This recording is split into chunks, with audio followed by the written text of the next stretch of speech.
Biology जीव विज्ञान start. पहला क्वेश्चन बनता है कि बायोलॉजी की सबसे बना bio plus लोगस। Bio plus bio का मतलब होता है जीवन और लोगस का मतलब होता है अध्ययन, इसीलिए दोनों बन गया बायोलॉजी का अध्ययन। जीव का अध्ययन कोई क्या कहते हैं? बायोलॉजी करते हैं, मतलब जीव विज्ञान करते हैं। जीव के अध्ययन को कोई क्या कहते हैं? जीव विज्ञान। जीव विज्ञान शब्द पहला बार प्रयोग किसने दिया था? लेमार्क। जीव विज्ञान शब्द का सबसे पहला प्रयोग लेमार्क एवं ट्रेविलियस ने किया था। हाँ, जीव विज्ञान शब्द का पहला प्रयोग किसने किया था? लेमार्क और ट्रेविलियस। लेमार्क फ्रांस के था, ट्रेविलियस जर्मनी का था। लेमार्क फ्रांस के था, ट्रेविलियस जर्मनी का था। कब किया था? 1801 में। 1801 में। अब आते कुछ विज्ञान की प्रमुख शाखाएं हैं। एपी कल्चर में किसका दिन गया था? मधुमक्खियों का पालन। जैसे इसे पूछते हैं मधुमक्खियों का पालन क्या कहलाता है? AP culture. मधुमक्खियों का पालन एपी कल्चर। रेशम कीट का पालन का अध्ययन सेरीकल्चर। रेशम कीट का पालन का अध्ययन सेरीकल्चर। क्या है? सेरीकल्चर। मत्स्य पालन का अध्ययन पिसीकल्चर। मत्स्य पालन का अध्ययन पिसीकल्चर। ये होता है मछली पालन होता है। नहीं, अलग है दोनों। मत्स्य पालन और मछली पालन में होता है मछली पालन के इथियोलॉजी होता है। मछलियों का अध्ययन है। मछलियों का मछलियों का अध्ययन है सर, मतलब एक मछली के बारे में पढ़ते हैं। मत्स्य हाँ पिसीकल्चर वही पालन या मतलब कहने का मतलब क्वेश्चनवा बना के देगा वही या देगा। मत्स्य पालन का अध्ययन पिसीकल्चर। मत्स्य पालन का अध्ययन पिसीकल्चर। कवकों का अध्ययन माइकोलॉजी। कवकों का अध्ययन माइकोलॉजी। कवकों का अध्ययन माइकोलॉजी। शैवाल का अध्ययन फाइकोलॉजी। शैवाल का अध्ययन फाइकोलॉजी। शैवाल कितने प्रकार के होते हैं? 3 प्रकार के, लाल हरा भूरा। लाल हरा भूरा। पुष्पों का अध्ययन एंथोलॉजी। पुष्पों का अध्ययन एंथोलॉजी। पुष्पों का अध्ययन फलों का अध्ययन फलों का अध्ययन। पक्षियों का अध्ययन ऑर्निथोलॉजी। पक्षियों का अध्ययन ऑर्निथोलॉजी। पक्षियों का अध्ययन ऑर्निथोलॉजी। अब आते हैं मछलियों का अध्ययन इक्थियोलॉजी। मछलियों का अध्ययन और वही मत्स्य पालन का अध्ययन पिसीकल्चर। मत्स्य पालन का अध्ययन पिसीकल्चर। कीट का अध्ययन एंटोमोलॉजी। कीट का अध्ययन एंटोमोलॉजी। कीट का अध्ययन वृक्षों एवं झाड़ियों का अध्ययन डेंड्रोलॉजी। वृक्षों एवं झाड़ियों का अध्ययन डेंड्रोलॉजी। सर्पों का अध्ययन ऑफियोलॉजी। सर्पों का अध्ययन ऑफियोलॉजी। सर्पों का अध्ययन ऑफियोलॉजी। छिपकलियों का अध्ययन सोरोलॉजी। छिपकली का अध्ययन सोरोलॉजी। काष्ठीय पेड़ों का अध्ययन सिल्वीकल्चर। काष्ठीय पेड़ का अध्ययन सिल्वीकल्चर। काष्ठीय पेड़ का अध्ययन उद्यान का अध्ययन माने उद्यान विज्ञान का अध्ययन हॉर्टिकल्चर। बागवानी का अध्ययन भी लगता है कि हॉर्टिकल्चर होता है। इसका नाम दिया बागवान। अंगूर की खेती का नाम था विटीकल्चर। अंगूर की खेती विटीकल्चर। अंगूर की खेती विटीकल्चर। फूल की खेती फ्लोरिकल्चर। फूल की खेती पुष्पों का अध्ययन था एंथोलॉजी। पुष्पों का अध्ययन एंथोलॉजी या फूल की खेती फ्लोरिकल्चर। अब फूल का रंग कौन रहता है? क्लोरीन। फूलों का रंग चाहे कपड़ा का रंग गिराता है वो कौन? फूल खिलाने वाला हार्मोन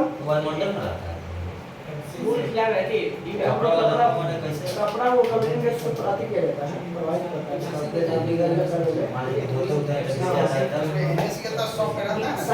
गिराने के लिए रंग गिराने के लिए इसको डालते हैं माने कलर से कलर करना ना तो क्लोरीन नहीं। जैसे हम लोग अभी कपड़ा माने धोते हैं वो तो कच्चा रहता कलर ही है। फूल खिलाने वाला ऑक्सीटॉसिन हार्मोन। फूल खिलाने वाले हार्मोन को कहते हैं फ्लोरोजीन्स। फूल खिलाने वाला हार्मोन को फ्लोरोजीन्स। फूल खिलाने वाला वो ऑक्सीटोसिन गति वाला वैसे है दूसरा जो धारा जबरदस्ती दूध उतारा होगा। बैंड है भारत में। चोरी से टिकट साफ अपने कारण तो गिर पूरा साफ हो गया। अब गिर प्रदर्शन से खुल रहा यूपी में। उनके साथ मसला खाता तो करे में हां जैसे जब आप सुइया निकाले तो सुइया का मात्रा वाला जाता तो बची में भैंसिया में मारने के बाद वो किसको फिर कौन खाता था ये अरे कल पूरा गोलवा के पीछे पहले 200 गिरता था 2 बहुत हजारों में दौड़ को पार नहीं करता था रोड हां ये 2000 गिरता था ना उसके आसपास कोई पार नहीं करता रे रोकना पड़ता था जब तक उड़ता नहीं था तब तक क्योंकि आवाज इतना निकलता था ना कि डरे का आवाज चोचवा के देख के लोग डर जाता था अरे वो तो खाली कुछ विशाल कर दिया क्या सारे थी जो जनन में से दोनों दे रहा है जनन में क्या सब सुधी आराम से थी दोनों जन्म में सिर्फ अर्धसूत्री वाले और वो कब होगा जब वो फर्टिलाइजर जीवमच का निर्माण होगा तब और उसके बाद जब होगा ना तब समसूत्री वाले होगा जनन कुछ के बाद जनन कोशिका में अर्धसूत्री हमारे शरीर में दोनों समसूत्री भी और अर्धसूत्री भी तो समसूत्री में से कट फट फूट हुआ ना उसको पूर्ति करने के लिए समसूत्री वाले और जब बच्चा का विकास होगा जब माँ और पिता में से जब आएगा ना तो उसमें अर्धसूत्री क्योंकि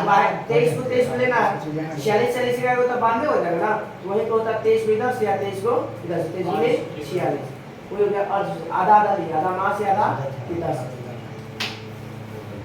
अब आ गए जीव विज्ञान के जनक अरस्तु इसको अरिस्टोटल भी कहते हैं याद रखिएगा अरिस्टोटल जन्म हुआ था 384 ईसा पूर्व 384 ईसा पूर्व मरे थे 322 में 322 मात्र 62 साल की उम्र में चल गए थे मात्र 62 साल की उम्र में अरस्तु जीव विज्ञान और जंतु विज्ञान के जनक अरस्तु जीव विज्ञान और जंतु विज्ञान के अरस्तु वनस्पति विज्ञान के थियोफ्रेस्टस वनस्पति विज्ञान के थियोफ्रेस्टस वनस्पति विज्ञान उसके बाद चिकित्सा विज्ञान के हिप्पोक्रेटस चिकित्सा विज्ञान के हिप्पोक्रेटस चिकित्सा विज्ञान के हिप्पोक्रेटस अब आते हैं अरस्तु समस्त जीव को दो भागों में बांटे गए थे जंतु और पादप जंतु समूह और पादप अरस्तु कितने भाग बांटे दो भाग एक जंतु बांट दिए तो जंतु में हम लोग क्या जाते हैं और पादप में जितना भी पेड़ पौधा था सब लिनियस ने अपने पुस्तक सिस्टेमा नेचर किसकी पुस्तक है लिनियस कार्ल लिनियस सिस्टेमा नेचर पुस्तक किसका है कार्ल लिनियस इसने भी जीवधारियों को दो भागों में बांटा गया था पादप जगत और जंतु जगत पादप जगत और जंतु जगत और लिनियस ने कौन सी प्रणाली शुरू किया था वर्गीकरण प्रणाली और आधुनिक वर्गीकरण का जनक किसे कहा जाता है लिनियस बोले वर्गीकरण का पिता लिनियस ये जगह दो 3 को नहीं दिया था कैडुलस ने तीन भाई ने 5 जगह दिए दो जगह था 5 जगह आंसर चेक कर दिया 3 जगह हां आने से कर दिया 5 को दिया बेटेकर इसका पुस्तक तो पूरा एक कुछ ना करे वाव सिस्टम निकला है वो सिस्टम वाला जो नुमा है पलटना अति बताते हो नहीं दे इसमें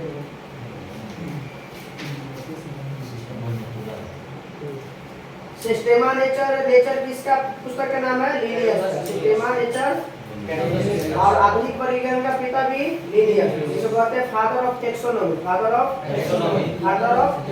किसको लिनियस को फादर ऑफ टेक्सोनॉमी किसके लिनियस को फादर ऑफ टेक्सोनॉमी लिनियस को जीवधारियों को 5 जगह पे बांटा था किसने आर विटेकर कौन 1969 में 5 जगत में किसने बांटा विटेकर इसने विटेकर 1969 विटेकर ने 1969 विटेकर 1969 में 5 जीवधारियों के संपूर्ण जीवधारियों कितने भाग बांटा 5 कौन कौन मोनेरा प्रोटिस्टा पादप कवक और जंतु ये ऑब्जेक्टिव पूछ देता है कि इनमें से कौन अब 5 जगत में शामिल है या नहीं है 4 इनमें 3 रहेगा ये दे देगा कोई और मोनेरा प्रोटिस्टा पादप कवक और जंतु याद रखिएगा सवाल डालने रहता है उसमें चौथा ऑप्शन में सवाल रहेगा और सवाल इसमें आता नहीं है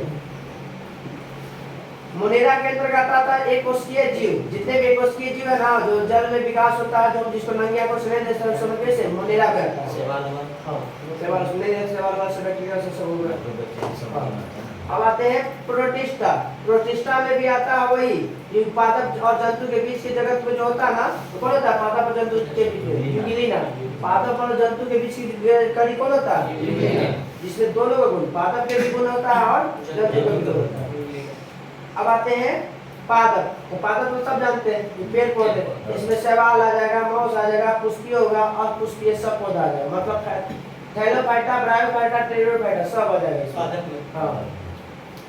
कवक तो जान लेते हैं, कवक में कवकों कोशिका भित्ति काइटिन की बनी होती है, इसमें किस रूप में भोजन रहता है, तो ग्लाइकोजन के रूप में रहता है, किस रूप में रहता है, ग्लाइकोजन के रूप में रहता है।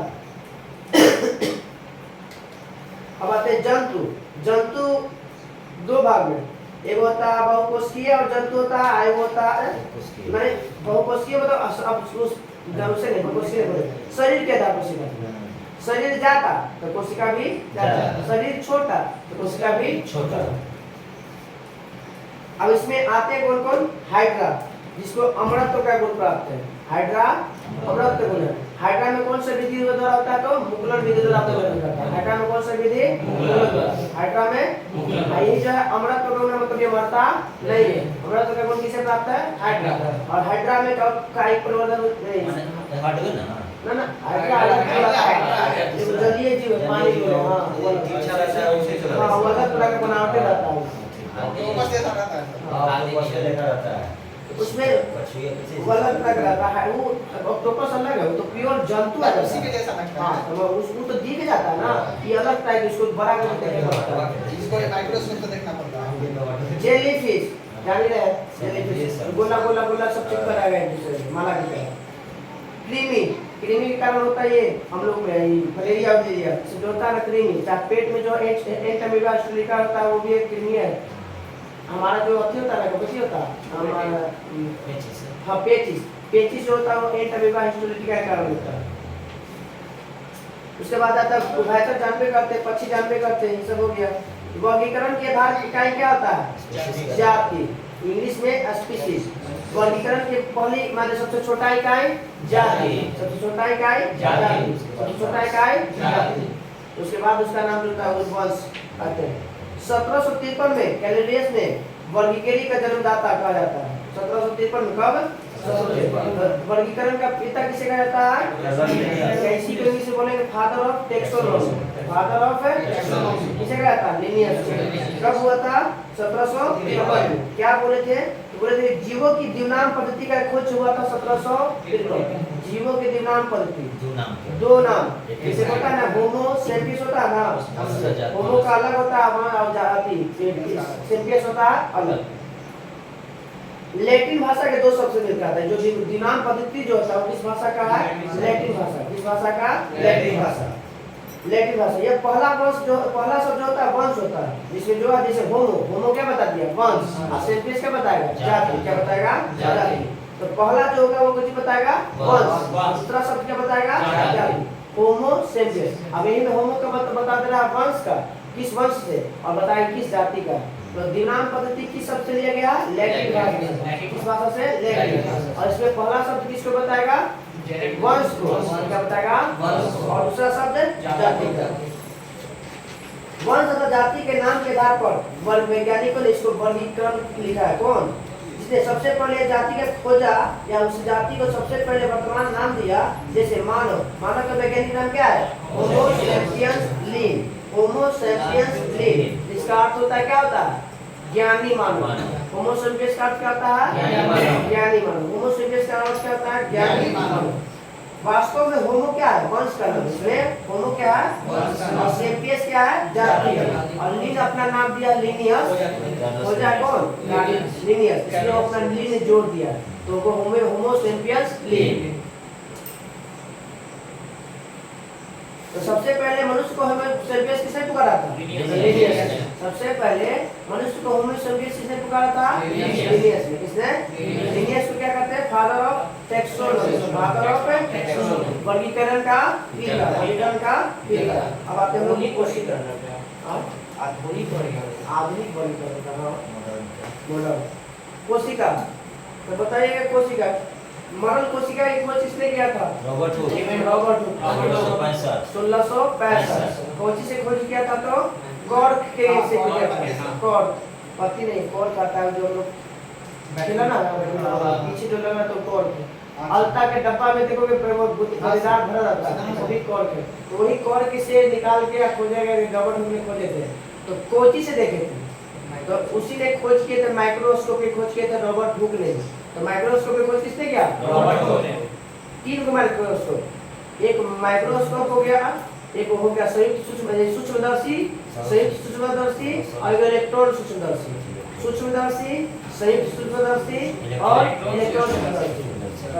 सूक्ष्मदर्शी खोज रॉबर्ट हुक, संयुक्त सूक्ष्मदर्शी के जेड जॉनसन, संयुक्त सूक्ष्मदर्शी के जेड जॉनसन, 2 भाई थे, जेड और जॉनसन 2 भाई थे, जेड जॉनसन। और इलेक्ट्रॉन सूक्ष्मदर्शी खोज किए थे एमनॉल एवं रुस्का, एमनॉल एवं रुस्का। इलेक्ट्रॉन सूक्ष्मदर्शी एमनॉल एवं रुस्का। इलेक्ट्रॉन सूक्ष्मदर्शी किसी को 2 लाख गुना या 2 से 2.5 लाख गुना बड़ा करके दिखाता है। कोई भी आकृति है ना, उसका 2 से 2.5 लाख गुना बड़ा करके दिखाई देता है। आदमी पता नहीं करे उसको। तो सूक्ष्मदर्शी कितने प्रकार के? 3 प्रकार के। पहला खोजा था रॉबर्ट हुक ने, दूसरा का खोजा था जेड जॉनसन ने, और तीसरा का खोजा था एमनॉल एवं रुस्का। सूक्ष्मदर्शी, संयुक्त सूक्ष्मदर्शी, इलेक्ट्रॉन सूक्ष्मदर्शी। सूक्ष्मदर्शी हो गया था। तो मृत कोशिका के रॉबर्ट हुक 1665 में कॉर्क नामक कोशिका से। फिर जीवित कोशिका की खोज किए थे कौन? ल्यूवेन हॉल 1674 में खोज किसने किया था? Leeuwen hall. इसे फादर ऑफ बैक्टीरिया कहते हैं, फादर ऑफ बैक्टीरिया, जीवाणु के पिता, जीवाणु के पिता किन्हें कहते हैं? ल्यूवेन हॉल 1674 में।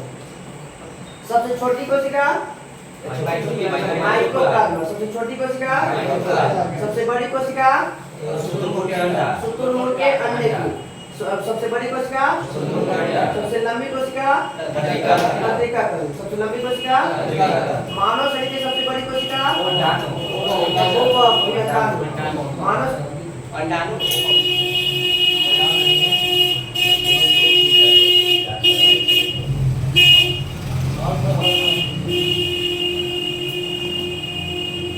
मानव शरीर की सबसे बड़ी कोशिका अंडाणु या ओवम, मानव शरीर की सबसे छोटी कोशिका शुक्राणु या स्पर्म।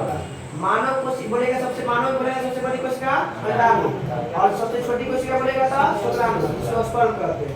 अंडाणु फीमेल पार्ट है और शुक्राणु मेल पार्ट है। तंत्रिका तंत्र शरीर में जो चारों तरफ फैला हुआ है, तंत्रिका तंत्र की इकाई को न्यूरॉन, तंत्रिका तंत्र की इकाई को और वृक्क की इकाई को नेफ्रॉन, वृक्क की इकाई को नेफ्रॉन, और 2 तंत्रिकाओं तंत्र के खाली स्थान को सिनेप्स, 2 तंत्रिकाओं तंत्र के खाली स्थान को सिनेप्स कहते हैं। ये फेमस क्वेश्चन है 10th के। अब आते हैं कोशिका। कोशिका में कौन सी पाया जाता है? माइटोकॉन्ड्रिया, लाइसोसोम, गोल्गी काई, राइबोसोम, राइबोसोम लिया, राइबोसोम, फिर प्लास्टिड, उसके बाद सेंट्रोस हो गया, तारका है जिसको सेंट्रोसोम कहते हैं, क्या हो गया? केंद्रक, तो केंद्रक को लाख कोशिका भित्ति, कोशिका झिल्ली, ये सब किसका है?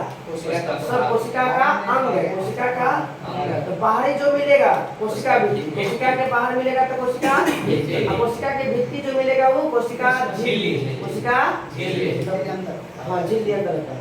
कोशिका झिल्ली पादप में भी, जंतु में भी, कोशिका झिल्ली पादप में भी और मगर केवल कोशिका भित्ति पादप का, कोशिका भित्ति और कोशिका भित्ति पादप का बनाता है सेल्यूलोज का, सेल्यूलोज का।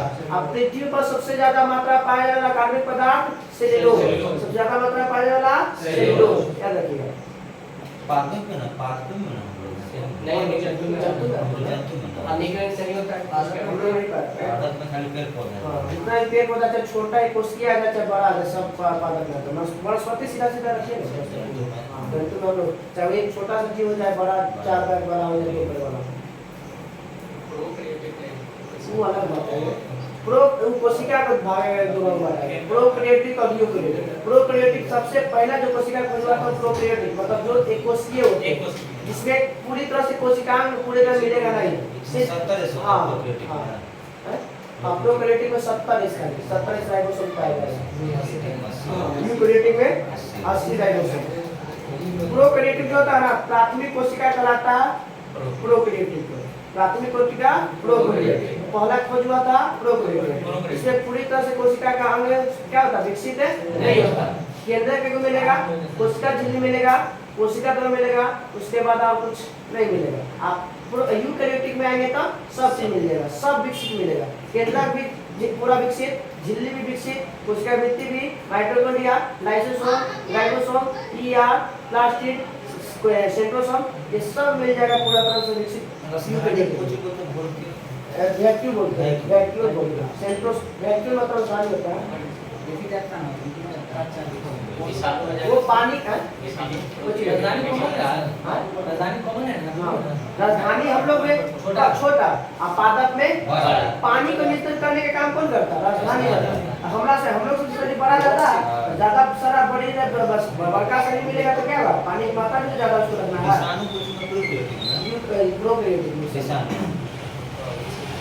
विकसित है, तो पूरी तरह से विकसित हो अपना गया। मानव में आके विकसित हो जाता है। इसी के लिए बोलते हैं सजीव और निर्जीव के बीच की कड़ी। अगर मिल गया जीवन, उसको मिल गया मौका तो जी जाएगा, और नहीं तो मरल है, सुतल है, बोला एथी वाला हाल है, प्रसुप्त वाला हाल है, क्या वाला सुतल है, कुछ ऐसा मिला फिर निकल गया।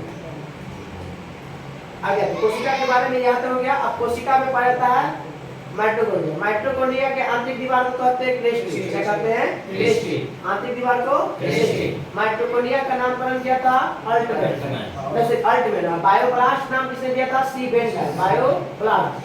अभी माइटोकॉन्ड्रिया कहते हैं ना, उससे पहले इसको जानते थे बच्ची में बायोब्लास्ट। हाँ, हिंदी में शुद्ध कलिका, हिंदी में शुद्ध कलिका। इंग्लिश में बोलेंगे तो माइटोकॉन्ड्रिया और हिंदी में बोलेंगे तो शुद्ध कलिका। बायोब्लास्ट पहले इसको था नाम, और उसके बाद हम लोग हो गए तो चीज माइटोकॉन्ड्रिया। तो माइटोकॉन्ड्रिया का काम क्या है भाई, तो ऊर्जा का निर्माण करना, ऊर्जा का निर्माण करना। कब, इसमें दो प्रकार के श्वसन होता है। कोशिका में कितने प्रकार का श्वसन, हम जो श्वसन करते हैं ना, हम हमारे दो चरण में पूरा होता है। पूरा श्वसन क्रिया कितने चरणों में, दो। तो पहला क्रिया जो होता है कोशिका के कोशिका द्रव में होता है, कोशिका के कोशिका द्रव। और दूसरी क्रिया होता है माइटोकॉन्ड्रिया में, दूसरा प्रक्रिया होता है माइटोकॉन्ड्रिया। कोशिका के द्रव में जो होता है उसे अवायवीय श्वसन बोलते हैं। क्या बोलते हैं, उसमें ऑक्सीजन की जरूरत नहीं पड़ता। और माइटोकॉन्ड्रिया में जो होता है वो ऑक्सीजन की जरूरत पड़ता है, उसे हम लोग वायवीय श्वसन करते हैं। वायवीय श्वसन को कहीं कहीं दे देगा ऑक्सी श्वसन। ऑक्सी मतलब ऑक्सीजन, ऑक्सी मतलब ऑक्सीजन जरूरत मिल गया तो ऑक्सी श्वसन या वायवीय श्वसन। और इसमें ऑक्सीजन नहीं मिला उसे अवायवीय श्वसन, इसमें ऑक्सीजन की जरूरत नहीं है। तो अवायवीय श्वसन में 4 एटीपी का निर्माण होता है। अवायवीय श्वसन में 4 एटीपी का, जिसमें 2 को बनाने में खर्च हो जाता है, 2 को बनाने में खर्च। अब 2 पायरुविक एसिड बनता है, कितना, 2 पायरुविक एसिड, और वो चला जाता है कहाँ, माइटोकॉन्ड्रिया में। और 1 पायरुविक एसिड से 38 एटीपी बनता है, कितना, 1 पायरुविक एसिड से 38 एटीपी। तो 2 को तो 18 दूनी 36, 18 दूनी 36। अब 2 को बचा था इधर कोशिका द्रव में, तो 36 से 2 38। तब श्वसन के दौरान, कोशिका में श्वसन के दौरान कितने एटीपी का निर्माण होता था, 38। बना था के गो 40, बना था के गो 40, प्राप्त के हो गया 38, खर्च के हो गया 2। माइटोकॉन्ड्रिया कहते हैं, इसको कहते हैं कोशिका का पावर हाउस। कोशिका का बिजली घर या ऊर्जा घर जो कहिए, सब किसको कहा जाता है, माइटोकॉन्ड्रिया। खत्म। अब आते हैं लाइसोसोम, उसके बाद आते हैं ईआर। क्या आते हैं, ईआर। भोजन तो बना दिया, ऊर्जा तो बना दिया, ऊर्जा को विभिन्न जगह पर ले जाना किसका काम है, ईआर का। ना ईआर गोल्जी बॉडी, ईआर तो कंकाल कहलाता है, ईआर। अब हाँ, इसको यातायात प्रबंधन या ट्रैफिक पुलिस के नाम से भी जाना जाता है। तो गोल्जी बॉडी को क्या कहते हैं, यातायात प्रबंधन, हिंदी में, इंग्लिश में बोले ट्रैफिक पुलिस। तो इसका काम क्या है, जो भी शरीर में अगर गतिविधि होता है, भोजन को या ऊर्जा को इधर से उधर ले जाकर पहुंचाना, वो कौन करेगा, गोल्जी बॉडी। इसका एक ही काम याद रखिएगा बस, यातायात प्रबंधक और ट्रैफिक पुलिस का काम कौन करता है हमारे कोशिका में, तो गोल्जी बॉडी। अब कैमिलो गोल्जी नामक वैज्ञानिक ने इसका खोज किया था, कैमिलो गोल्जी नामक वैज्ञानिक ने इसका खोज किया था, गोल्जी बॉडी। अब आते हैं ईआर। क्या, ईआर होता है जो कोशिका का कंकाल कहलाता है। क्या कहलाता है, ईआर क्या कहते हैं, कोशिका का कंकाल। और कोशिका का कंगाल मतलब ये कोशिका को सिकुड़ने नहीं देता। जैसे हमारा हड्डी अगर निकल जाएगा तो कैसे शर्ट हम पैंट में खोलते हैं ऐसे रख लेते हैं गिर जाता है जैसे, वैसे हम मसला क्या हो जाएगा नीचे सिकुड़ के चल जाएगा। हड्डी नहीं है, हड्डी खराब किसके कारण है? हड्डी के कारण, कंगाल के कारण। उसी तरह से कोशिका क्या होगा, आप पिचक जाएगा, आप पिचकेगा तो फट जाएगा कौन, लाइसोसोम, और लाइसोसोम फटा तो पूरा के कोशिका के क्या करेगा, कहानी खत्म। तो ईआर कितने प्रकार के हैं? 2 प्रकार के। इंडोप्लाज्मिक रेटिकुलम जो है 2 प्रकार के हैं। इंडोप्लाज्मिक रेटिकुलम कितने प्रकार के हैं? 2 प्रकार। एसीआर और एगो आरईआर। एसीआर एगो आरईआर। एसीआर का मतलब होता है स्मूथ इंडोप्लाज्मिक रेटिकुलम। स्मूथ का मतलब होता है चिकना, और चिकना तेल पर कैसा होता है, चिकना। कार्बोहाइड्रेट भी कैसा, चिकना। वसा भी कैसा, चिकना। ये सब कहाँ प्राप्त होगा, एसीआर पे। कहाँ मिलेगा, एसीआर। वसा, कार्बोहाइड्रेट ये सब कहाँ प्राप्त होगा, एसीआर पे। एक होता है RER, rough endoplasmic reticulum. Rough का मतलब होता है खुरदरा। खुरदरा होगा तो गड्ढा होगा ना, और गड्ढा में पाया जाता है कौन, राइबोसोम। क्या पाया है, गड्ढे में क्या पाया जाएगा, राइबोसोम। राइबोसोम का मुख्य काम क्या है, प्रोटीन का प्रोटीन का, इसीलिए कहा जाता है कोशिका का सबसे छोटा अंग राइबोसोम। कोशिका का सबसे छोटा अंग राइबोसोम, क्योंकि ईआर तो वो अंग है, उस ईआर के अंदर पाया जाता है राइबोसोम। कोशिका हुआ, कोशिका में पाया गया ईआर, और ईआर के अंदर पाया जाता है कौन, राइबोसोम। इसलिए कोशिका का सबसे बड़ा सबसे छोटा अंग है राइबोसोम, और सबसे बड़ा अंग होता है प्लास्टिड। सबसे बड़ा अंग होता है प्लास्टिड, तो पादप पे चल जाता है। तो ईआर भी खत्म, ईआर भी। तो सब राइबोसोम कितने प्रकार के, 2 प्रकार। राइबोसोम कितने प्रकार के, 2 प्रकार। एक 70 इस प्रकार का, और एक 80 इस प्रकार का। 70 और 80। 70 एक कोशिकीय जीव, 70 एक कोशिकीय जीव, और 80 बहुकोशिकीय जीव। 70 जो जिसको हम नहीं देख सकते उसमें मिलेगा 70 इस प्रकार का, और जो हम लोग हैं जितने भी जंतु पाए उसमें 80 का इस प्रकार का। तो ये खत्म। उसके बाद आते हैं सेंट्रोसोम। सेंट्रोसोम का क्या काम होता है, कोशिका का विभाजन करना। कोशिका का विभाजन, जहाँ जितना कोशिका कम हुआ उतना ही काउंटिंग करके कोशिका क्या करेगा, बनाएगा, ना ज्यादा कम ना ज्यादा ज्यादा। अगर कम बनता है तो ये हम लोग को दिक्कत है, ज्यादा बन गया तो ये दिक्कत है। कैंसर क्या होता है, किसी भी कोशिका में अचानक वृद्धि हो जाना, बहुत सारे संख्या वृद्धि हो जाना, हिंग एक प्रकार का कैंसर है। ब्लड में अगर मान लीजिए कि ब्लड बहुत ज्यादा बढ़ रहा है तब पर भी दिक्कत है, कम बढ़ रहा है तब पर दिक्कत है। मान लीजिए कि यहाँ कट गया, कट के इतना बड़ा मांस बाहर निकल गया, फेंक दिया, तो भी आपका लिए दिखते हैं। जो निकलता है गांठ मोटा मोटा बड़ा निकलता है ना, वो कैंसर का एक प्रकार का होता है। और सब अभी सब नहीं समझेगा कि छोटा में निकल गया तो हमारा कैंसर है। हाँ, कोशिश कीजिए कि अगर निकल रहा है तो जाकर चेक करवाइए। खाली केवल जंतु कोशिका, अच्छा ठीक। उसमें प्लेट सील होता है, प्लेट कोशिका विभाजित करता है पौधा पादप में। तो हम लोग आते हैं बच्ची में सेंट्रोसोम। जंतु में जो कोशिका के विभाजन को नियंत्रित कौन करेगा, सेंट्रोसोम। राजधानी होता है जिसको बोलते हैं वैक्यूल। क्या बोलते हैं, पानी की मात्रा को नियंत्रित बना के रखता है कौन, राजधानी। कौन कहता है, राजधानी। और यह राजधानी हमारे शरीर में छोटा होता है जंतु कोशिका में, और पादप कोशिका में राजधानी क्या होता है, बड़ा होता है। क्योंकि उसको पानी की मात्रा पेड़ पौधे क्या मिलेगा, ज्यादा। वाष्पोत्सर्जन की क्रिया में क्या करता है, ज्यादा। हम लोग पसीना भी निकलता है कम, तो पानी की मात्रा भी चाहिए कम। तो राजधानी बढ़ता है किसमें, पादप कोशिका में। किसमें, पादप कोशिका में। और जंतु कोशिका में क्या मिलेगा, छोटा मिलेगा। तो राजधानी का भी घटता है। उसके बाद आते हैं हम लोग राइबोसोम हो गया, गोल्जी बॉडी हो गया, ईआर हो गया, माइटोकॉन्ड्रिया हो गया, लाइसोसोम। लाइसोसोम की कोशिका का सफाई करता कहा जाता है।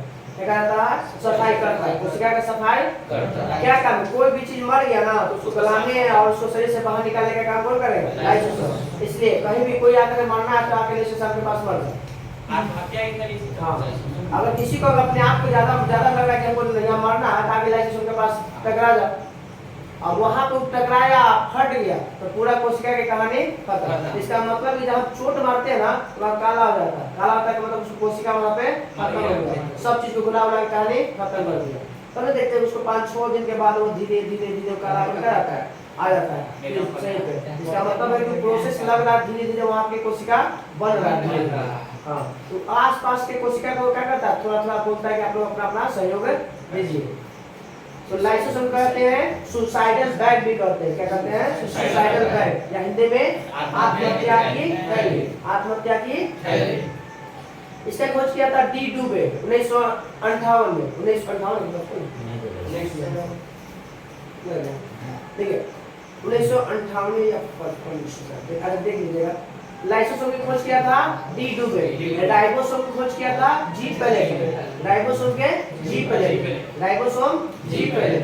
माइटोकॉन्ड्रिया के तो बता ही देते, वो भी अल्टमैन या उसका नामकरण सी बेटा ने किया था, उसको पहले बायोब्लास्ट के नाम से जानते थे, अब इसको माइटोकॉन्ड्रिया हिंदी में सूत्र कणिका कहते हैं, सूत्र बिखरा रहता है धागेनुमा रचना कहलाता है माइटोकॉन्ड्रिया। ये हो गया। तो उसके बाद बचा हो गया दर, और कुछ बचा नहीं इसमें, लवक है प्लास्टिक। हाँ लवक। तो लवक 3 प्रकार के, कितने प्रकार के? 3। पादप जंतु कोशिका में लवक नहीं पाया था, ये पाया था जंतु पादप कोशिका। तो लवक 3 प्रकार के, वर्णी लवक, अवर्णी लवक, हरित लवक। तो हरित लवक में खाना बनता है, हरित लवक में खाना बनता है। प्रकाश संश्लेषण क्रिया कहाँ होता है? वर्णी लवक में का मतलब होता है, वर्ण का मतलब होता है रंग, याद रखिएगा, रंग प्रदान करता है, फल फूल पत्ता बीज का रंग प्रदान कौन करता है? वर्णी लवक। इंग्लिश में बोलते हैं इसको क्रोमोप्लास्ट, इंग्लिश में क्या बोलते हैं? क्रोमोप्लास्ट। तो फल फूल पत्ती और बीज का रंग प्रदान कौन करेगा? वर्णी लवक, इंग्लिश में क्रोमोप्लास्ट, क्रोमोप्लास्ट। एक होता है ल्यूकोप्लास्ट, जिसका कलर डिस्कलर होता है, क्या रहा है? मटमैला। यहाँ वो कहाँ पाया जाएगा जहाँ सूर्य का प्रकाश नहीं पहुँचेगा, सूर्य का प्रकाश नहीं पहुँचेगा, सूर्य का प्रकाश कहाँ पहुँचेगा? जड़ में। तो इसका काम है भोजन का संचय करना, भोजन का संचय। इसीलिए हम जल खाते हैं, खाते हैं ना, गाजर खाते हैं ना, मूली खाते हैं ना, ये सब क्या है? जड़। आलू खाना, प्याज वाज ये सब बंद कर दिया आपने, सब करना है। फिल्म है तो नाम को याद करना है। तो भोजन संचय हो गया जल में, और उसको हम यूज करते हैं खाने के रूप में। तो प्लास्टिक भी खत्म। इस तरह से कोशिका हमारा लक्षण खत्म हो गया। इससे जल स्तनधारी के लाभ रक्त कणिकाओं में लाइसोसोम नहीं पाया जाता। सही बात है, लाइसोसोम पाया जाता है, काला माना जाता है एकरा पास, यकृत के पास आ चाहे ओकरा पास, प्लिया के पास। आरबीसी का कब काम का है, यकृत का प्लिया को कहते हैं, वो नहीं मार अपने में नहीं मार देता, ब्लड में खत्म कर देता। हम लोग में ना केंद्रक, आरबीसी में ना हम लोग केंद्रक पाया जाएगा ना लाइसोसोम पाया जाएगा। हमारे जो ब्लड है ना उसमें ना लाइसोसोम पाया जाएगा और ना आरबीसी के में केंद्रक पाया जाता है। केंद्रक अपवाद में जो पाया जाता है ऊंट और लामा, ऊंट और लामा। ऊंट और लामा के आरबीसी में केंद्रक पाया जाता है, ऊंट और लामा के में क्या पाया जाता है? आरबीसी में क्या जाता है ना, रेड ब्लड सेल। क्या कोशिका के में अब आते हैं कोशिका। तो कोशिका में पाए जाने वाले द्रव को कोशिका द्रव, कोशिका में पाए जाने वाले द्रव को कोशिका द्रव, केंद्रक में पाए जाने वाले द्रव को केंद्रक द्रव, क्या कहते हैं? केंद्रक द्रव। आज दोनों के सम्मिलित द्रव को जीव द्रव, दोनों के सम्मिलित द्रव को जीव द्रव, जीव द्रव। जीव द्रव ही जीवन का भौतिक आधार है। किसने कहा था? एक्सलेट, को कहा था एक्सलेट, किसने कहा था? एक्सलेट। नामकरण किया था जीव द्रव का नामकरण 1839 में किसने किया था? जीव द्रव का नामकरण किसने किया था? 1839 में। और बोलेगा जीवन का भौतिक जीव द्रव जो है जीवन का भौतिक आधार है, वो किसने कहा था? तो एक्सलेट। जीव द्रव हो गया। जीव द्रव के दो भागों में बता दिए, कोशिका द्रव और केंद्रक, दोनों के समीप रूप बताते हैं। जीव द्रव का 99% भाग क्या होता है? 4 तत्वों से मिलकर बना होता है। कितने तत्वों से? 99% भाग मात्र 4 तत्वों से। ऑक्सीजन 76%, कार्बन 10.5%, हाइड्रोजन 10% और नाइट्रोजन 2.5%। तो हमारा जो जीव द्रव है उस कितने तत्वों से मिलकर बना हुआ है? 4 तत्वों से। कितने?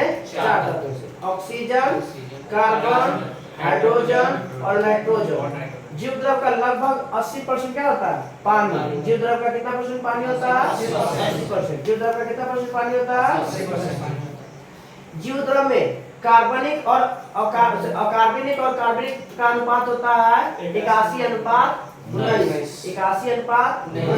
81:19। कार्बनिक और अकार्बनिक और कार्बनिक है। अकार्बनिक ज्यादा होता है, इसे पता है ना। ऑक्सीजन कौन सी है? अकार्बनिक है। हाइड्रोजन कौन सी है? अकार्बनिक है। तो अकार्बनिक की मात्रा ज्यादा, अकार्बनिक की मात्रा कम। कार्बनिक की मात्रा ज्यादा और कार्बनिक की मात्रा कम। तो बोलेगा कि कोशिका में अकार्बनिक और कार्बनिक का अनुपात कितना होता है? तो 81:19। 81:19। कोशिका खत्म हो गया लक्षणों से, कोशिका हम लोग को खत्म। बोले कोशिका को सबसे पहले, कोशिका विभाजन को सबसे पहले किसने देखा? विर्चो ने 1855। ये वाला बिचाऊ होता है, बिचाऊ तो है, बिचाऊ। हाँ, विर्चो से लिखे ना है। तो कोशिका विभाजन सबसे पहले किसने देखा? विर्चो ने 1855। कोशिका के अध्ययन को साइटोलॉजी, कोशिका के अध्ययन को साइटोलॉजी कहते हैं। उत्तक के अध्ययन को हिस्टोलॉजी कहते हैं। उत्तक के अध्ययन को हिस्टोलॉजी कहते हैं। उत्तक के अध्ययन को हिस्टोलॉजी कहते हैं। इस वंडर सब बड़ा छोटा बताई दिए। कोशिका सिद्धांत के 3 बात याद रखिएगा। कोशिका सिद्धांत किसे दिया था? स्लाइडेन और स्वान। 3 बात बोले थे। क्या बोले थे? 3 बात। सभी जीव कोशिकाओं को, कोशिका किससे बनते हैं? कोशिकाओं से बन के बना होता है। कोशिका उत्पाद से ही बनता है। दूसरा, सभी कोशिका पहले की कोशिकाएं से ही निर्भर बनता है। पहला से जो कोशिका था ना, उसी से बनता है बाद वाला कोशिका। तीसरा, कोशिका का निर्माण जिस क्रिया से होता है उसमें केंद्रक मुख्य मान मुख्य रोल कौन निभाता है? केंद्रक। इसीलिए कोशिका का मस्तिष्क, कोशिका का सीपीयू, कोशिका का नियंत्रण सब केंद्रक। सारा जो है जितना भी कोशिका का अंग है ना, सब पर नियंत्रण कौन करता है? केंद्रक। कौन करता है? केंद्रक। अगर खराब हो गया तो कोशिका कहानी खत्म हो जाएगा।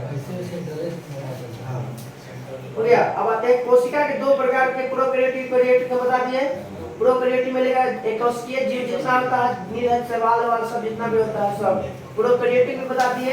तो 70s प्रोकैरियोटिक और 80s यूकैरियोटिक। हम लोग आते हैं यूकैरियोटिक और ये कोशिकीय जीव आते हैं प्रोकैरियोटिक। पहली खोजी गई कोशिका प्रोकैरियोटिक, उसके बाद यूकैरियोटिक। किसी भी जीव का विकास सबसे पहले कहाँ हुआ था? जल में। कोई भी जीव का विकास सबसे पहले कहाँ हुआ? जल। और जल के बाद ही जो है ना धीरे धीरे जो है हम लोग कितना बड़ा हो गए।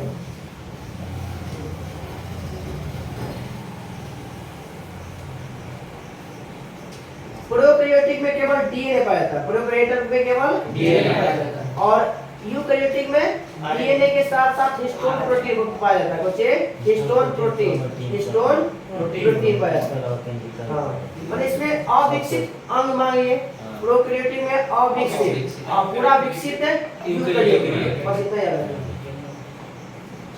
अभी अंग वाला तो सब बता ही दिए, इधर तो कुछ छोड़े ये नहीं है।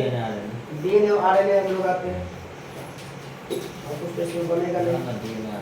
चलिए इसमें थोड़ा सा देख लीजिएगा कि गुणसूत्र में थोड़ा सा देख लीजिएगा। गुणसूत्र में पाया जाने वाले गाढ़ा द्रव को मैट्रिक्स कहते हैं। क्या कहते हैं? मैट्रिक्स। गुणसूत्र में जो द्रव पाया जाता है उसे कहते हैं मैट्रिक्स। क्या कहते हैं? मैट्रिक्स पर जो लपेटा गया जो कुंडित रचना पाया था उसे क्रोमैनीमेटा कहते हैं। क्या कहते हैं? क्रोमैनीमेटा। जो धागे नुमा रचना पाया था ना उसको क्या कहते हैं? क्रोमैनीमेटा। क्रोमैनीमेटा। और 2 क्रोमैटिड जब 2 प्रत्येक गुणसूत्र कितने क्रोमैटिड से जुड़ा रहते हैं? तो 2 क्रोमैटिड से। बोलेगा कि एक गुणसूत्र में कितने क्रोमैटिड्स? 2। एक गुणसूत्र में कितने क्रोमैटिड्स? 2। और जब दोनों जुड़ा रहता है ना तो जुड़े हुए स्थान को हम लोग कहते हैं सेंट्रोमियर। क्या कहते हैं? सेंट्रोमियर क्या करता है? 2 क्रोमैटिड को जोड़ने का काम करता है। कौन? सेंट्रोमियर। 2 क्रोमैटिड को जोड़ने का काम कौन करता है? इसका मतलब गुणसूत्र कितने क्रोमैटिड का बना हुआ है? 2 क्रोमैटिड का। तो गुणसूत्र कितने क्रोमैटिड का? 2 क्रोमैटिड। और जहाँ जुड़ता है उसे सेंट्रोमियर। कैसे हम लोग कहते हैं बीच में पेपर जोड़ते हैं तो उसको बोलते हैं जंक्शन। होता है ना वैसे। जीन गुणसूत्र पर क्या मिलता है? जीन गुणसूत्र में मिलता है जीन। और अनुवांशिक इकाई कहते हैं जीन को। अनुवांशिक इकाई किसे कहते हैं? और अनुवांशिक पदार्थ कहते हैं डीएनए को। या अगर डीएनए ऑप्शन में ना लगे तो गुणसूत्र भी कह सकते हैं। तो अनुवांशिक पदार्थ डीएनए, अनुवांशिक इकाई जीन। और जीन के छोटा छोटा टुकड़ा जो होता है सबसे छोटा टुकड़ा होता है उसी को कहते हैं लोग जीन। तो डीएनए की क्रियात्मक खंड को क्या कहते हैं? जीन। डीएनए की क्रियात्मक खंड को क्या कहते हैं? मतलब सबसे जो छोटा टुकड़ा होता है ना उसे हम लोग बोलते हैं जीन। और जीन पे सारा इंफॉर्मेशन कहाँ रहता है? जीन में। जीन। सारा इंफॉर्मेशन कहाँ रहता है? जीन। ये जीन में। अगर वही जीनों में से कोई एगो निकाल दिए तो शरीर का कोई एगो भाग छूट जाएगा। तो कोई को देखते हैं कान नहीं मिलेगा, कोई के नाक पर डबल नाक मिल जाता है, इसका मतलब डबल आ गया उसमें। कोई होता ना, कोई फटा हुआ इसका मतलब दांत नहीं है। कोई के पैखाना वाला रास्ता नहीं रहता है, कोई का ऐसा बचा था। किसी का बहुत सारा चीज होता है तो एक ही में दो हाँ, अच्छा रहता है, एक ही शरीर वो में। तो खैर प्रोसेस अलग है, जुड़वा प्रोसेस अलग है। उस सत्य वाला प्रोसेस वो अलग है। फर्टिलाइजिंग हाँ, प्रोसेस वंडा वहाँ रहता है, कैसा हाँ। होता है? हाँ। उजन मतलब कि जैसे मतलब कि सर की दो पैर है लेकिन आज दो तो बॉडी। हाँ, तो वो हो जाता है, वो अलग हो जाता है। वो वो उसके जन्म लेने वाला जुड़वा बच्चा वो उसका फर्टिलाइजिंग को अलग पढ़ अलग ले। होता था। तो एक ये रहती है पीढ़ी से दूसरे पीढ़ी सूचना को कल जाता है डीएनए। और जीन ऑप्शन नहीं रहेगा तो जीन मारेगा, जीन ना नहीं दोनों नहीं रहेगा तो गुणसूत्र मारेगा। अब जो जैसा रहेगा वैसा। जो भी हम कम माने जो भी हम कम जो हमारे जीन की कमी है। हाँ, कोई भी अगर कम हमारे शरीर बना है जिसका मतलब है कि जीन हमारे मम्मी या पापा में से कोई हमारे इंफेक्शन कुछ ज्यादा है। हाँ, ज्यादा तो ज्यादा आ जैसे गया। उंगली ज्यादा हो हाँ, गया। ज्यादा आ गया कुछ ना कुछ। ज्यादा आ करीब पूरा उंगली बड़ा बन गया ना, इसका मतलब है कुछ ज्यादा आ गया हमारे शरीर में। सीधा सीधा याद रखिए। माने 23 जोड़ा से ज्यादा आ गया उसमें। हाँ, तेज जुड़ा नहीं, उसमें इंफॉर्मेशन जो आया था ना, अच्छा, इंफॉर्मेशन information जुड़ा वाला। गया वो। अच्छा। जीन तो जैसे कैसे अब अति करेला इतना बड़ा होता है, पहले हम लोग का करेला कुछ था एक इतना से देहाती वाला इतना से ज्यादा नहीं होता था। और क्या है कद्दूया वाला जिनवा लंबाई वाला निकाल के और डाल दिया कोची में करेला वाला कद्दू। तो करेला वही है पर लंबाई कोची वाला आ गया कद्दू वाला। बस वही बात। हाँ, जिसे कोची कहते हैं हाइट। जैसे आम उम वाला तो नहीं ना वो सब है। ना। वो सब नहीं। अब आते हैं ठीक है, बहुत सारे जीन को मिला देंगे तो बन जाएगा डीएनए। अब बहुत सारे जीन को डीएनए को मिला देंगे तो बन जाएगा गुणसूत्र। गुणसूत्र को खींचेंगे तो टूटेगा डीएनए और डीएनए को खींचेंगे तो कौन बनेगा? जीन।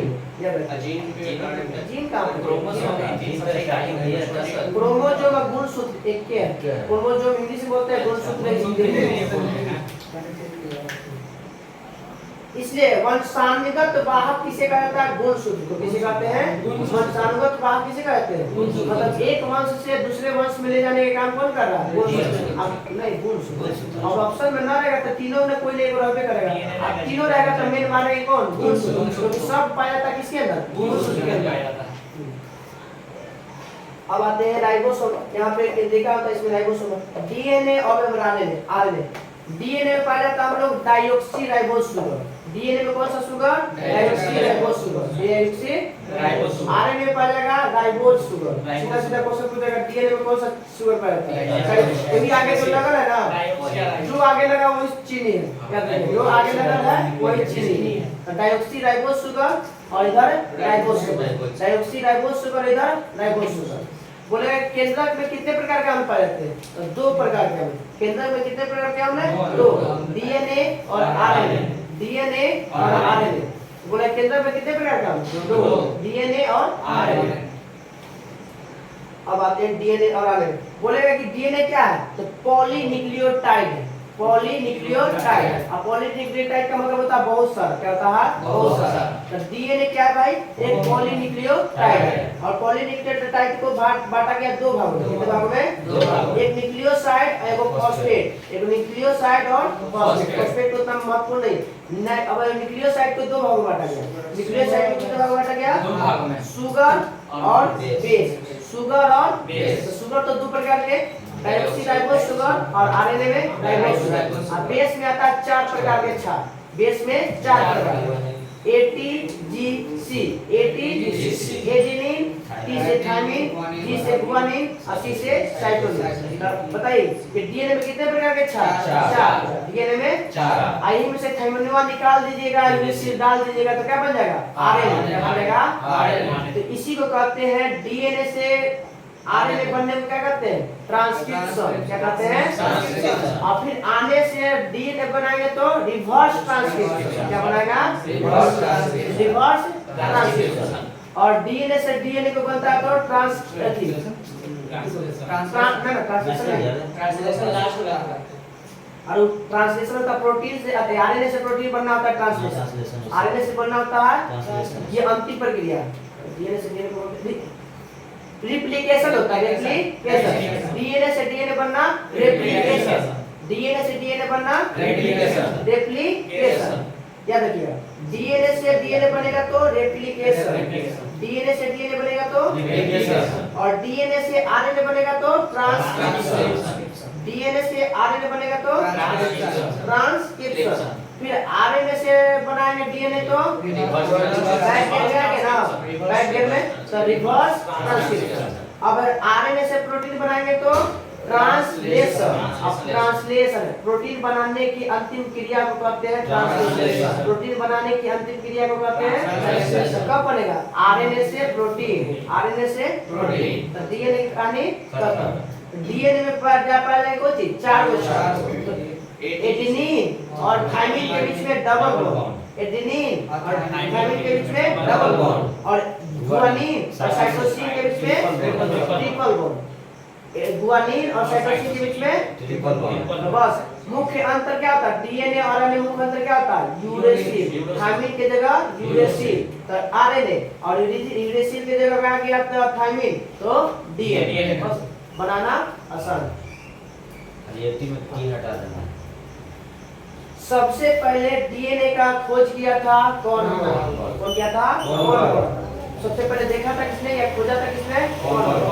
तो आरएनए होता सिंगल स्ट्रक्चर का, आरएनए कैसा होता? और डीएनए होता डबल स्ट्रक्चर का, डबल हेक्सिल मॉडल इसको बोलते हैं। डबल हेक्सिल मॉडल की खोज किया था 1853 में, 1953 में, 1953 में वाटसन और क्रिक, वाटसन और क्रिक।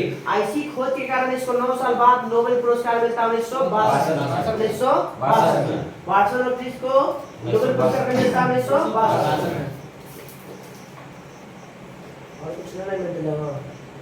हाँ, आरएनए कितने प्रकार के? 3 प्रकार के। आरएनए 3 प्रकार के, एगो एमआरएनए, एगो टीआरएनए, एगो आरआरएनए। एमआरएनए, आरआरएनए, टीआरएनए और एगो एम से हो गया मैसेंजर, टी से हो गया ट्रांसफर और आर से हो गया उसको गर्म करके सब बेकार चीज आगे उधर बदल दो। राइबोसोमल आरएनए, देखिए ना, राइबोसोमल आरएनए। अब डीएनए आरएनए में अंतर तो निकल लीजिएगा, इसको तो पढ़ना नहीं। अब कोशिका विभाजन, कोशिका विभाजन 3 प्रकार के। कोशिका, हमारे जो कोशिका होता है उसमें कितने प्रकार के विभाजन होते हैं? असूत्री, समसूत्री और अर्धसूत्री।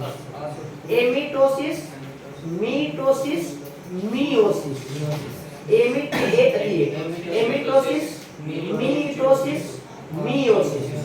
ए से हो गया ए से बन गया से हो गया असूत्री विभाजन।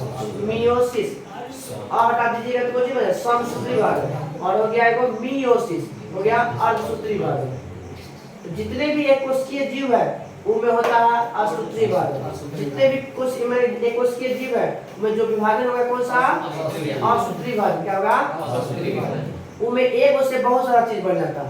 एक अगर वायरस अंदर रहता है उसमें बहुत सारा काउंटिंग जिसको हम नहीं कर सकते, अनंत तो नहीं कर सकते हैं, पर एक बहुत सारा संख्या में बन जाएगा। कोची में असूत्री विभाजन। एमिटोसिस, कौन सा? एमिटोसिस। सीधा सीधा एक कोशिकीय में कौन सा विभाजन?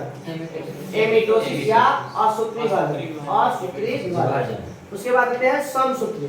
समसूत्री एक मदर सेल अगर टूटेगा तो 2 डॉटर सेल बनेगा।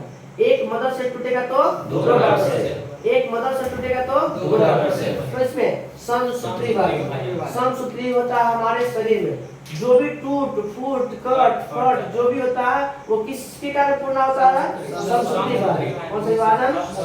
समसूत्री विभाजन होता है कायिक कोशिका में भी होता है, कायिक कोशिका में, कायिक कोशिका में भी कौन सा विभाजन? क्या होता है उसमें ना कि कोई पेड़ है ना, जैसे वो ये सब पेड़ नहीं, वो विकसित कोशिका में वो वाला मिलेगा आपको धरती में, समुद्र में मिलेगा। उसमें क्या होता है ना कि अपने से वो निकलेगा दाना, अपने से कट के अलग नया पेड़ बनेगा, वो होता है कायिक कोशिका। तो कायिक कोशिका में कौन सा विभाजन? समसूत्री विभाजन। मीटोसिस प्रोसेस, कौन सा? मीटोसिस। हमारे शरीर में दोनों पड़ जाता है, समसूत्री भी अर्धसूत्री भी, समसूत्री भी अर्धसूत्री। अब देखिए इसका खोज कौन किया था? तो कोशिका विभाजन को सबसे पहले देखा था बिरचाव ने 1855 में। 3 प्रकार का होता है। असूत्री विभाजन के नील है सीधा जितना भी एक कोशिकीय है उसमें असूत्री विभाजन। समसूत्री विभाजन को सबसे पहले किस वैज्ञानिक ने इसका अर्थ देखा था? तो फ्लेमिंग ने 1879 में। तो समसूत्री विभाजन को सबसे पहले किसने देखा? फ्लेमिंग ने, वाल्थर फ्लेमिंग ने 1879 में, 1879 में। मगर 1882 में इस प्रक्रिया को क्या नाम दिया गया? माइटोसिस नाम दिया गया। और यह विभाजन किसमें होता है? कायिक कोशिका। सोमैटिक सेल में कौन सा विभाजन? समसूत्री विभाजन। सोमैटिक सेल में सोमैटिक सेल को हिंदी बोलते हैं कायिक कोशिका। क्या बोलते हैं? कायिक कोशिका। कायिक कोशिका में कौन सा विभाजन? इसको माइटोसिस का नाम दिया गया 1882। देखला के 3 साल बाद। देखला के 3 साल बाद। अब देखा देखी करते तो तुरंत थोड़ी सा देता है, टाइम लगता है। याद रखिए देखला के बाद होता है कौन चीज? इसका नामकरण होता है मिटोसिस। अध्ययन के अनुसार समसूत्री विभाजन को 5 भागों में बांटा गया है। अध्ययन के अगर इसको अध्ययन करना होगा तो इसके कितने भागों में? 5 भागों में। पहला इंटरफेज, हिंदी में नाम याद रखिएगा तो कहीं याद नहीं होगा, इसलिए इंग्लिश में नाम याद रखिएगा। Interphase, prophase, metaphase, anaphase, telophase. Interphase, prophase, metaphase, anaphase, telophase. Interphase, prophase, metaphase, anaphase, telophase. तो बोलेगा कि बताइए कोशिका की प्रथम प्रारंभिक अभिक्रिया कौन सा? इंटरफेज। पहला प्रोसेस इंटरफेज, मध्यावस्था मेटाफेज। इसमें कौन आ रहा है?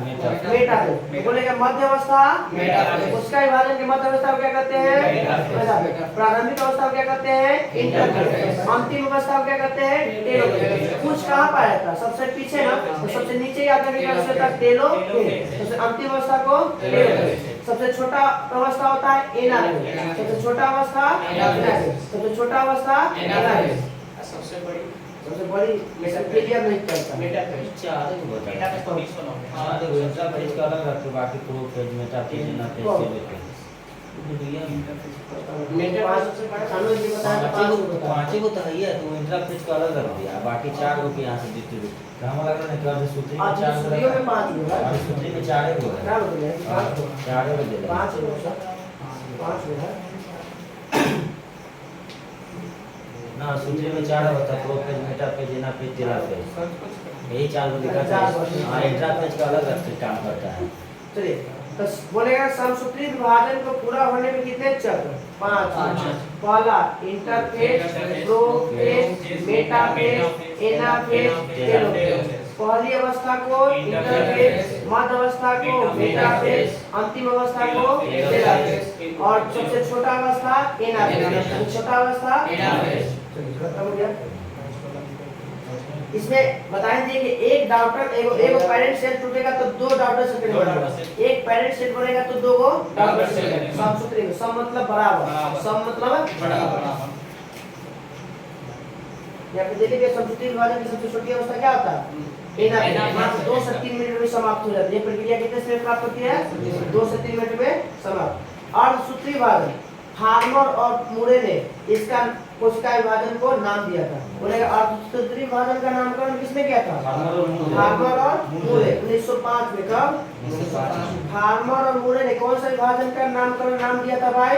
तो अर्धसूत्री विभाजन नाम किसने दिया था? फार्मर और मुरे। कब? 1900 और देखा था किसने? बीजमैन। खोज किया था किसने? बीजमैन। खोजा किसने? बीजमैन। बोलेगा कि अर्धसूत्री विभाजन को खोजा किसने? बीजमैन। और नाम दिया था फार्मर और मुरे। फार्मर और मुरे। यह विभाजन किस में मिलेगा? जनन कोशिका में। और सूत्री विभाजन कहाँ मिलेगा? केवल जनन कोशिका में। जब बच्चे का जन्म होगा उस समय ही उसमें यह मिलेगा और समय और कहीं नहीं होगा। और सूत्री विभाजन 2 चरणों में पूरा होता है। कितने चरणों में? 2 चरणों। एक अर्धसूत्री फर्स्ट और अर्धसूत्री सेकंड। अर्धसूत्री फर्स्ट और अर्धसूत्री सेकंड। अर्धसूत्री फर्स्ट में गुप्त संख्या की संख्या कितनी हो जाती है? आधी। 46 को में से 23। 46 को में से 22 प्लस XX या 22 प्लस XY।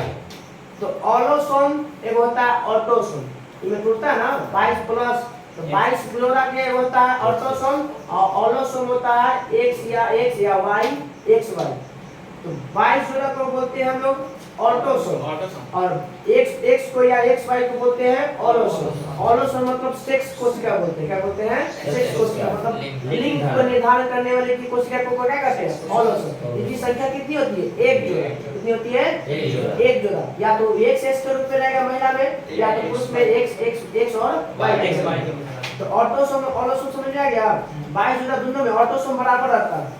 ऑटोसोम दोनों में चाहे पुरुष में रहे या महिला में ऑटोसोम ऑलोसोम अलग ऑलोसोम मतलब पहले लोग बूढ़े लोग अपन पुत्रों के तब बेटी आती थी कि हम देखा ना हमारे खाली बेटी है जन्म दे रही ये नहीं समझता था कि जान पढ़ा लिखा ये देखा ना देगा सब गलती है लड़का की समझ समझ एक सही है सर एकरा में एक सही दिन वही ना है इसी में वाई है आएगा तब ना होगा ऊपर कुछ जगह हाँ, एक सेक्शन रहेगा तो मल्टी एक्सपाइर इसीलिए इसके न्यूनकारी विभाजन कहते हैं क्या कहते हैं न्यूनकारी। मतलब मोटा रूप करने वाले को असूत्री फर्स्ट को न्यूनकारी विभाजन कहते हैं क्या कहते हैं अब आपके असूत्री फर्स्ट में जो है कितनी अवस्था होती है 4 असूत्री फर्स्ट में कितनी अवस्था होती है 4 प्रोफेज मेटाफेज और एनाफेज और टेलोफेज मतलब इसका बीच वाला में कौन गाइड कर ले इंटरफेज पहली अवस्था को गाइड कर ले इंटरफेज को पहली अवस्था में इसमें गाइड किया गया तो असूत्री विभाजन के फर्स्ट में 4 अवस्था असूत्री विभाजन के फर्स्ट में 4 अवस्था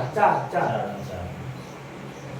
इसमें बोलेगा असूत्री विभाजन में सबसे लंबी अवस्था होता है प्रोफेज हमें लगता है पढ़ लिखे उसमें इंटरफेज लंबा अवस्था होना चाहिए ध्यान में नहीं आ रहा प्रोफेज बोलेगा कि अर्धसूत्री विभाजन 2 भाग में बांटा गया अर्धसूत्री फर्स्ट और अर्धसूत्री सेकंड तो अर्धसूत्री फर्स्ट को कितने भाग में बांटा गया 4 जिसमें सबसे लंबी अवस्था को प्रोफेज सबसे लंबी अवस्था को अभी प्रोफेज अवस्था को 5 अवस्था में बांटा गया इसी से क्वेश्चन पूछ रहे थे इससे भी हाँ एकरा से लेक्टेटिन जाइगोटिन पैकेटिन डिप्लोटिन और डाइकोनोसिस इससे क्वेश्चन पूछ रहे थे ये था जोड़ा नया में देखिए पूछा नहीं करा दिमाग थोड़ा सा लगा ना इसको अगर आप बात देख के आदि करके आएंगे ना तो इसको अध्ययन करके पूरा ही बता देंगे कुछ होता कुछ है वो स्प्लेंडर फाइबर बनेगा धागा लंबी रचना वो क्या करेगा पहले केंद्रक पर लपटाएगा कैसे हम कोई चीज को कद्दू पे लपेटिएगा लपेट का जाएगा को दिया तो कट जाता ना तो वैसे ही प्रोसेस होता है पहले हम लोग के केंद्र पे पहले स्प्लेंडर फाइबर धागा बनेगा धागा क्या करेगा लपटाएगा और लपटाएगा तो पहले क्या हो जाएगा केंद्रक के बजाय कितने भागों में 2 भाग में और जब केंद्रक 2 भाग में आएगा तो खुद ब खुद जितने भी उसमें अंग है ना सब खुद ब खुद 2 भाग में बढ़ जाएगा और फिर 2 कोशिका पूरी तरह से बन जाएगा वही प्रोसेस इसमें 5 में दिया हुआ ठीक है तो आज हम लोग यहीं तक कहाँ तक है इसको यहीं तक रहने देते हैं अगला दिन हम लोग देखेंगे ठीक है, जय विकास।